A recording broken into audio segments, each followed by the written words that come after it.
This is a Renault FT-17, and what you're looking at is arguably one of the most important tanks in history.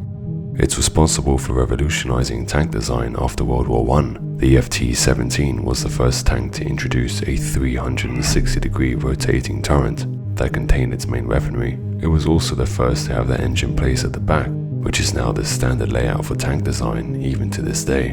In fact, many historians actually refer to the Renault FT-17 as the world's first modern tank. It therefore seems fitting that the world's most revolutionary tank helped influence one of the world's most important watches. Welcome to Dial Odyssey. In this episode, we're going to explore the rich history of the Cartier Tank, a timeless icon that has flourished for over 100 years.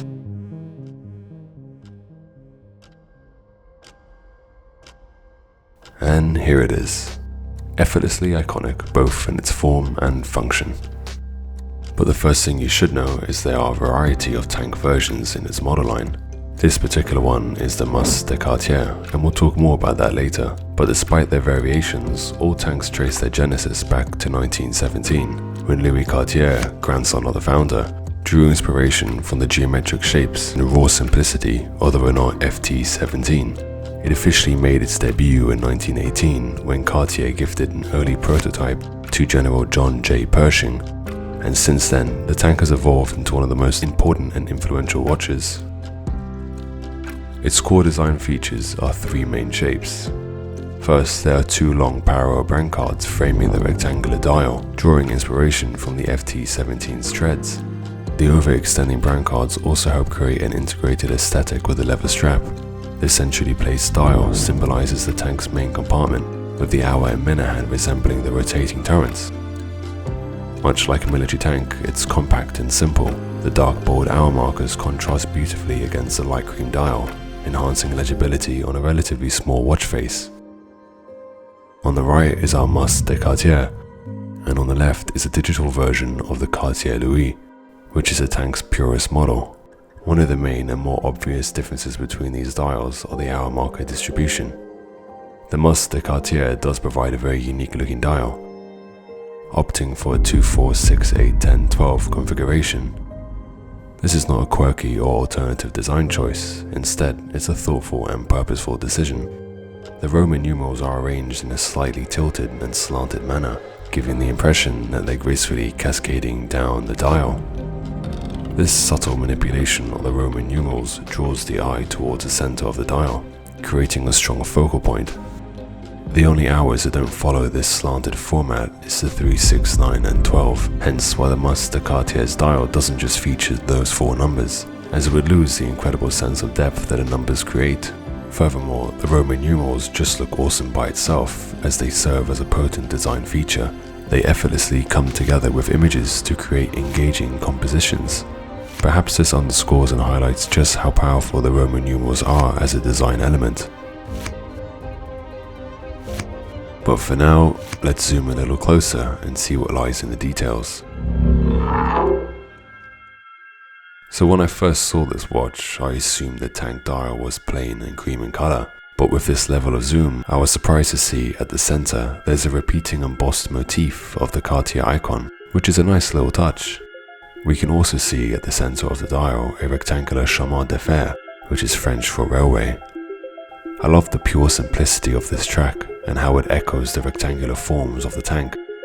To aid in legibility, the tracks are filled in black at the position of the hours. It's worth mentioning that not every tank model features the Roman numerals and the chemin de fer, but I believe the combination of these two has helped establish the success of the tank. At the 10 o'clock hour marker, there's a subtle Easter egg, where they've replaced one of the lines that complete the X with the Cartier brand name. And on a side note, I really think we need more design Easter eggs in watches. Cartier watches have many unique design features that expand across their entire watch collection, but one of my favorites are their blue steel hands. The color comes from the steel being heat treated in a specific process called bluing. And not only does this protect the steel from rust, but it's also become iconic to Cartier. This tank only has a minute and an hour hand, which are both sword designs and certainly look regal in their blue steel coloring. I like the overall color scheme of the tank, with a gold case, blue hands, black markings, and cream dial. Overall, it's a very mature and sophisticated palette.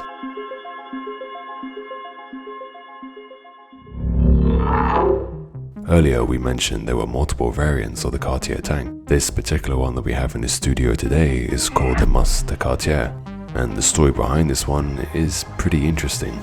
The quartz crisis of the 70s and 80s was when the world was introduced to quartz watches, which were cheaper and more accurate than traditional mechanical watches. They became very popular very quickly, and this caused many traditional watchmakers to struggle or go out of business practically overnight.